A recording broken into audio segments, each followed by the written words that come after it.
city, we end up at a small village called Barhampton, and that is where we turn the boat around. So we'll get you back down to Poultney Weir, where you boarded, within the hour.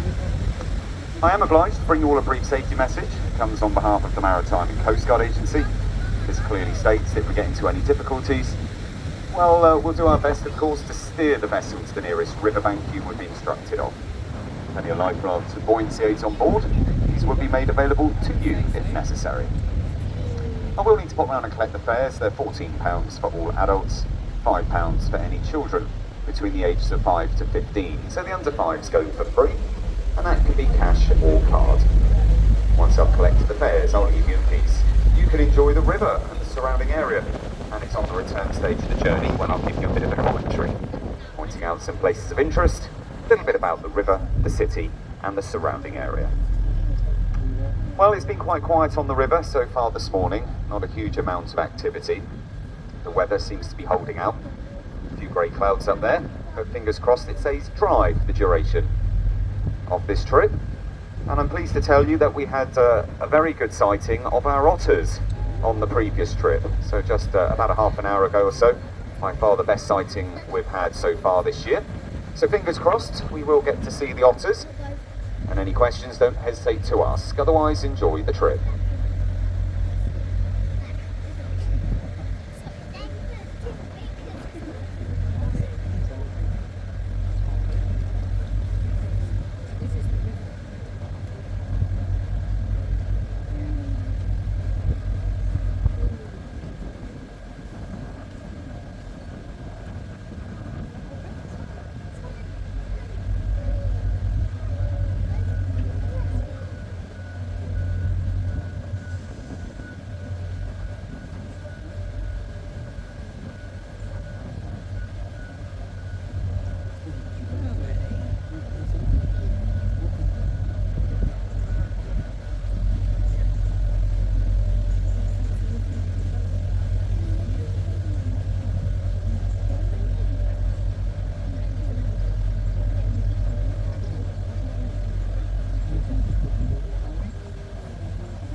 Fares, cash or card today?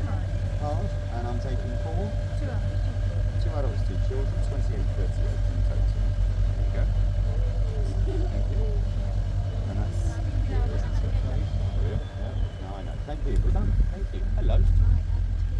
On the card, 28, please. Just like that, nice and simple. Well done. Thank you very much. Hello. Paying together or separately? Together. 28, please. Thank you very much. Thanks again. We're done, ladies. Thank you. Hello. Hi, 2 adults and 2 kids. Okay, so that's 38. So cash or card today? Card, please. Card? Here we go. 38. There we are. Thanks up. Yeah, we're done. We're done. Thank you. You all right for everything, Drew? Yeah. Okay, mate.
as I mentioned earlier on the introduction, we did see the otter around this fallen tree in the river.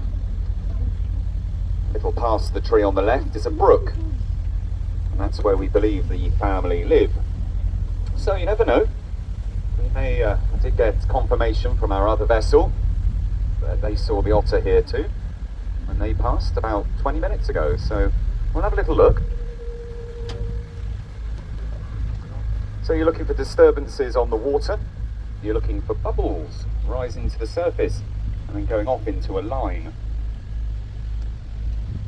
Quite elusive. They often spend their time by the banks. Don't want to get your hopes up, of course, but today seems to be a good day to spot them. They're mainly a nocturnal creature, so to see them out in the daylight hours.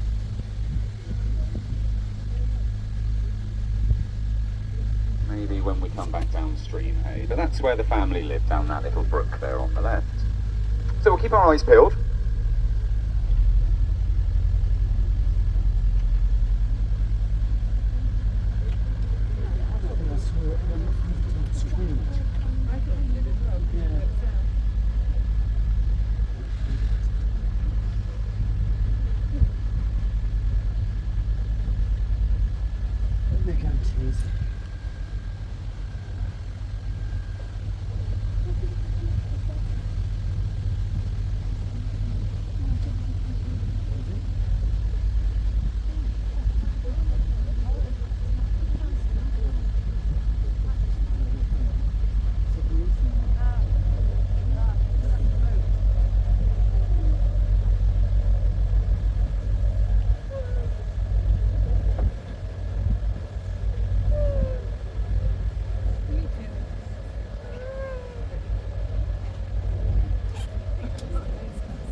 so we have taken you 2 miles east of the city. We're very much in the countryside, but that's one of the joys of the city of Bath. A 10-minute walk in any direction would take you out into the country, and we've come east by 2 miles. So we're currently between two small villages. We have the appropriately named village of Bath Easton to the left of us, and about a 5-minute walk behind the trees to our right is where you would find the small village of Bathampton. Bathampton is by far and away the more historical and picturesque village of the two. But it's as we round this next left bend on the river that all will become apparent as to why we can't take you much further.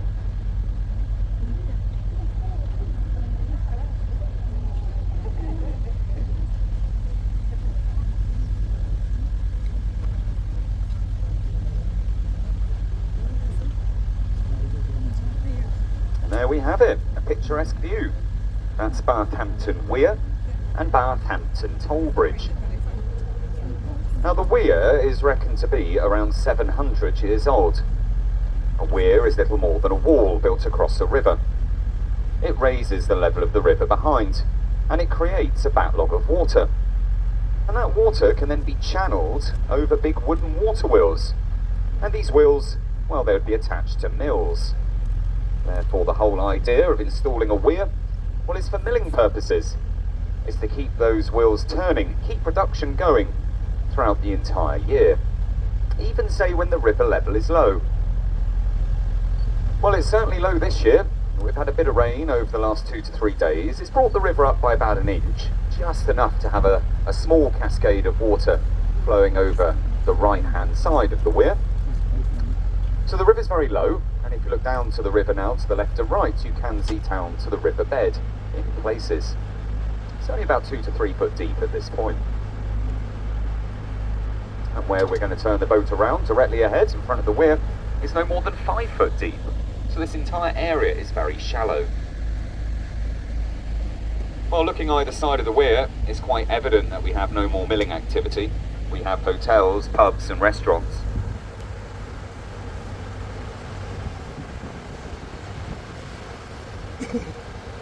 Well, a popular pub and restaurant to the right. This was a flour mill for many hundreds of years. And in the late 1700s, they were ordered by the government of the day to turn to gunpowder production. The reason? The Napoleonic Wars. Kegs of gunpowder would be loaded aboard flat-bottom riverboats, floated some 20 miles downstream into the port of Bristol, where the fleet would be waiting. Whilst ahead, the building you see there is the Old Mill Hotel, built as a hotel in the 1950s. Well, it's where Bath Easton's flour mill stood for some 600 years. A very tall, stone and imposing building, where many of the villagers of Bath Easton and Bathampton were employed. But saying that, everything changed. One fateful night in November of 1909, Bath Easton's flour mill caught fire, and sadly, the building burned to the ground. Now that put an end to all milling here at Bathampton Weir. It wrapped up 900 years of milling history. The bridge is a toll bridge, and if you look on the far left side, not easy to see, nestled amongst the trees, is a little stone and slate roofed cottage. Here, the tollkeeper's cottage. It's where someone's been stood since 1870, collecting the money. Built back then by two farming brothers, they owned the land either side of the river. And they began charging half an old penny to take horses, carriages and carts one way. Well, today you would certainly part with a little more than that. In fact, it's £1.20 to drive your vehicle one way across that little bridge. But you may have noticed, you don't wait long before you see another vehicle cross that little bridge, because, well, it bypasses Bath. It works as a very convenient shortcut, saving you much journey time, dealing with city centre traffic. So that little bridge is heavily used. 3,000 to 4,000 vehicles every day cross that bridge, all handing over £1.20 each. That's every day of the year. So if you figured out how much they take a day, Well, they do very well indeed. Last financial year, they declared they took £1.4 million on that little privately owned toll bridge. And, well, since we've been here, you may have noticed, had about 10 to 15 crossings. That's about £20 they've made already, just since we've been sat here.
So, an idyllic spot we're leaving behind back there. And on those balmy, hot, sunny days we've had this summer, it's where all the locals like to go for a swim. It can get very busy. Kids like jumping off the bridge. People just standing around in the river to cool off. That landing stage we passed becomes a sunbathing hotspot. It's very busy. And on those sunnier, hotter days too today, of course we have more activity on the water than in. The only word I can use at times is chaotic, with all the paddle boarders, people kayaking, canoeing, rowing and punting. So as we head back down towards the city centre, we may indeed see a few of the wooden hire boats from the boating station out on the water. So we've turned the boat around and we're going with the flow of the water back down towards the city centre. Those villages I mentioned are now on opposite sides. Bath Easton to the right of us, Bath Hampton to the left of us.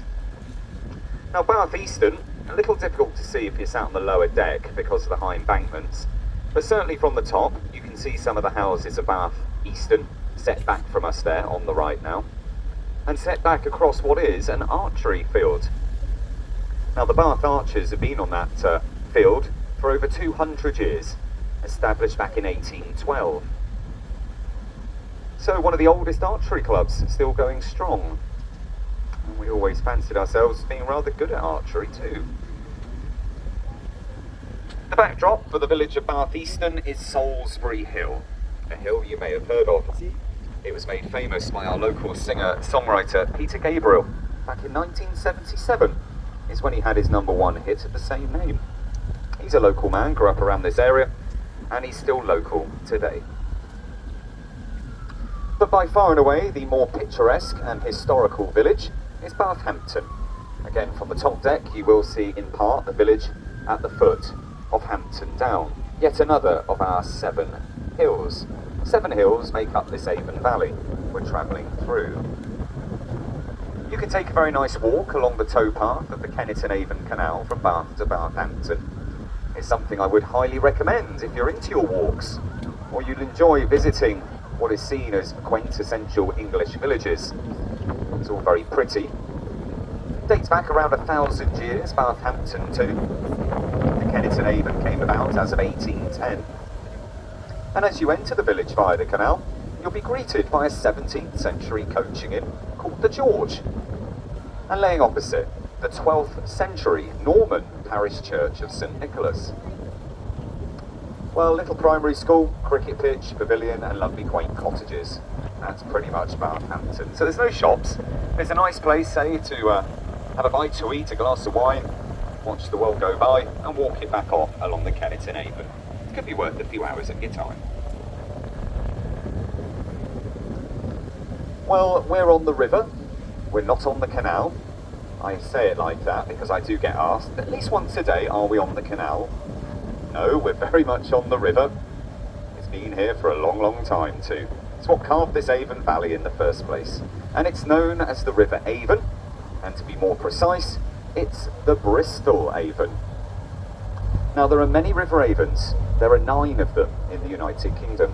They're all separate from each other too. This is not the famous one that passes through the birthplace of the bard, William Shakespeare, up in Stratford-upon-Avon. Stratford lies on the Warwickshire Avon. You're travelling down the Bristol Avon. And we have such a proliferation of the word, as Avon, derives from the old Celtic word that simply meant river, or fast-flowing water. So anywhere that was or still considers itself a Celtic society, you would indeed find river Avons, therefore not just on our shores. For instance, Brittany in France, they were a Celtic society and they have the river Avon. Well, we've gone further afield. River Avons today can be found all around the world, and mainly found, that is, in Commonwealth countries. The Bristol Avon begins its life up in the Cotswolds, about 30 miles to the north of us. That's to the right. It begins its life near a small village called Shurston and meanders for 88 miles, through some North Wiltshire market towns, like Malmesbury, Chippenham, Melksham, Bradford-on-Avon, into Bath, on to Bristol, and out to sea at Avon Mouth. It's a very natural river, this one, and therefore it's a very healthy river. I'm sure those two go hand in hand. Not a huge amount of development to be seen on the riverbanks, apart from where the river passes through towns and cities. That's quite commonplace all around the world, rivers passing through towns and cities. Lots of development, like where you boarded the boat at Pulteney Weir. But where we are, and for the majority of the river's 88 miles, it very much looks like what you see now, a river in its natural state. Trees, shrubs, bushes, wildflowers, berries all growing off the embankments. Some of these trees look a little precarious, don't they, hanging over the river? And some clearly fallen in. I do appreciate, to some onlookers, it can be seen as a little unkept, with the expectation that someone comes along and trims everything back neatly to the riverbanks. And this does happen, but on fully navigable, busy waterways with lots of traffic. Of course, keeping a river as wide as possible is what's best in that scenario.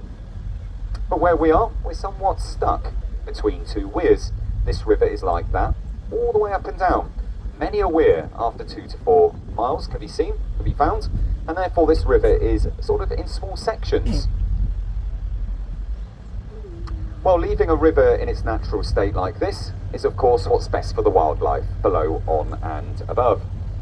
If us human beings leave things alone, wildlife will thrive. And below the water along here we have coarse fish, roach, perch, pike, eels, dace and chub. On the water we do have all the usual suspects: duck, swan, geese, coots, cormorant, moorhen, grey heron, kingfishers. Hopefully you've seen a few kingfishers. I've seen a few flittering around. What catches your eye is the colouring. They've got bright blue feathers on their backs. Our otters, as I said earlier, we've been very fortunate this morning to see this otter cub. Oh, I'll say it's an adolescent.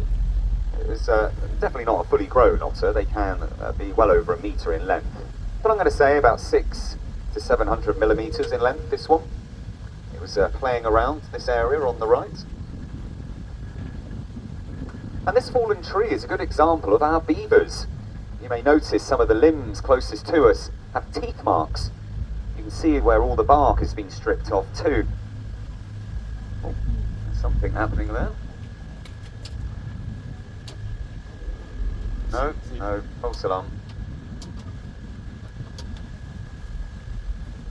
So otters and beavers, they're both nocturnal creatures. The beavers so far have been very, very elusive. We've not seen any at all, but as I say, the otters are around. Otters eat fish, where beavers are vegetarian. They eat tree bark, wood pulp and greenery. Plenty of their telltale signs up and down this river. Very much coming into autumn too. You're noticing the leaves are starting to turn, starting to fall. Lily pads are slowly disappearing. And the years go quick. But, well, when the sun is out, we get a myriad of colour above the lilies with the damselflies, the dragonflies, butterflies. They're very prevalent this year. And the last point to mention regarding the river must go to the flooding. By far the most commonly asked question we get, does this river flood? Well, it certainly does. If you take note of the top white bar surrounding the top deck of the boat, that's how high the river rose 7 months ago, January of this year. The river rose 11 feet. That's hard to picture, isn't it? The river being that high. Well, that's enough for the river, therefore, to spill well into the floodplains, the fields, the water meadows, the communal garden. You see to the right here, all of this was underwater. So all the land we've just passed through then, well, it just resembled a giant lake rather than a river running through a valley. So if you were admiring some of the lovely property on the way upstream, just bear in mind living so close will come with some risks.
Well, the city of Bath, famous for the thermal springs, those naturally occurring hot waters, have been attracting people to this part of the world for thousands of years. And I very much doubt Bath would be here at all if it wasn't for the thermal springs. The first known settlement to where Bath now stands, well, that happened with the Romans some 2,000 years ago. They built the town of Aquae Sulis. And today, well, you can visit the baths of Aquae Sulis. They're known better as the Roman baths. They are found next to the Abbey. And they are, by far and away, our biggest attraction. And if you've already been, well, no doubt you would have noticed the Roman baths are approximately 20 feet below current street level. And it's believed, well, the Roman town is still with us today, but it's buried beneath the streets of Georgian Bath. Now, that Georgian period ran from 1714 to 1830. We went through 4 King Georges throughout that time. And Bath back then, well, was very much the place to be. If you were, say, a person of wealth, stature, importance, you would want to be here in Bath. And the reason? Well, Bath was a party town, full of drinking establishments, gambling houses, entertainment venues, and shall we just say, everything else that goes on in between. But Bath's popularity with the masses did come to an end, and it came to an end rather sharply too, with the reign of Queen Victoria, as of 1837. And this was simply because, well, she didn't like Bath, nor did she like any of the inland spa towns. They all had a similar theme going on, and she didn't like the behaviour that people adopted. Queen Victoria preferred the bracing air of the coast, places like Scarborough, Blackpool, Brighton, the Isle of Wight. And with the introduction of the railways, well, it meant for us we could all get around with ease. So on fine sunny days, we all hopped on the trains, headed to the coasts. The British seaside holiday was born. And around the same time, boating on inland waterways took off in a big way. Here on the left bank is Bath Boating Station. It's been here since 1833, and it's still in the same family 5 generations on. Wednesdays to Sundays is when you can head on down and hire a traditional wooden Thames skiff punt, or canoe. There are various self-catering facilities, and above the corrugated iron roof of the boat shed is where you would find the Bathwick Boatman Restaurant. So we're coming into a residential area where I'm not allowed to use the mic for a little while. I'll give your ears a rest. But it's worth just pointing out Camden Crescent ahead of us and up on the skyline.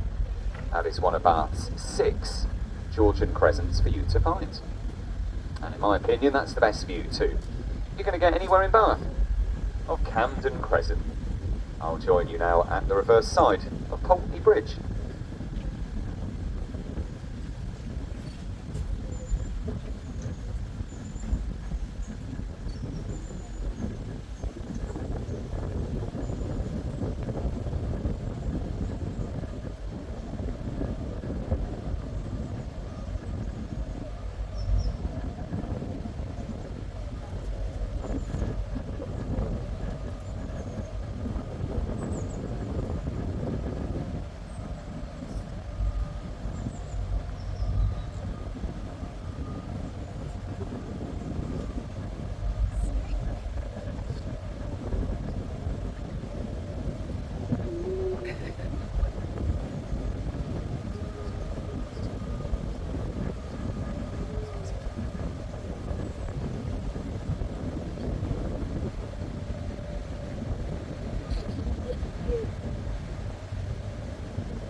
Oh, we've got a red brick building on the right in an otherwise limestone city. This is the Edwardian tram shed.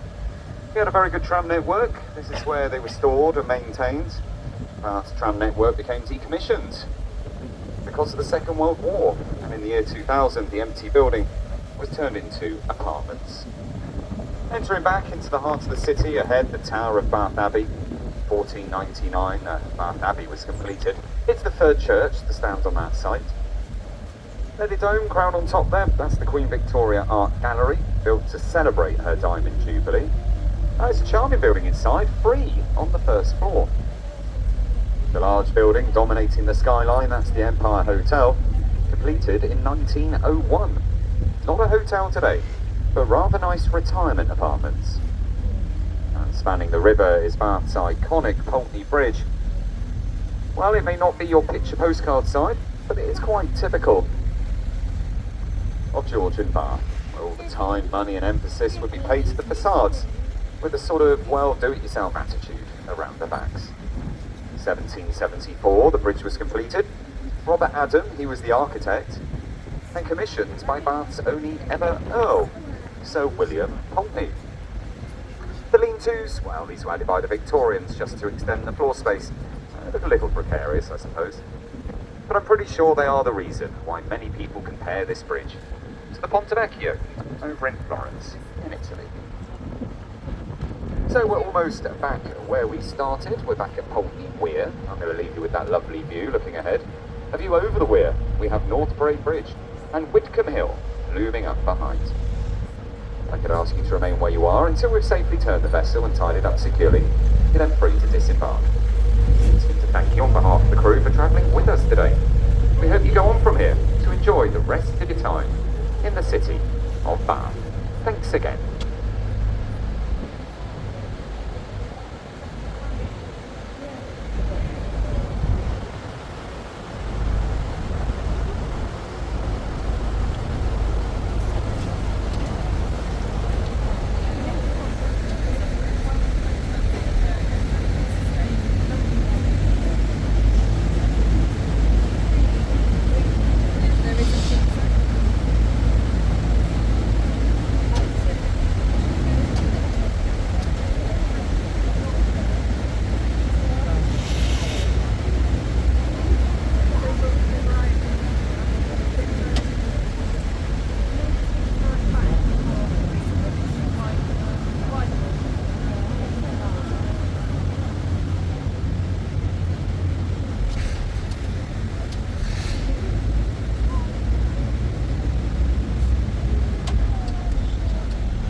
Thank you. Goodbye.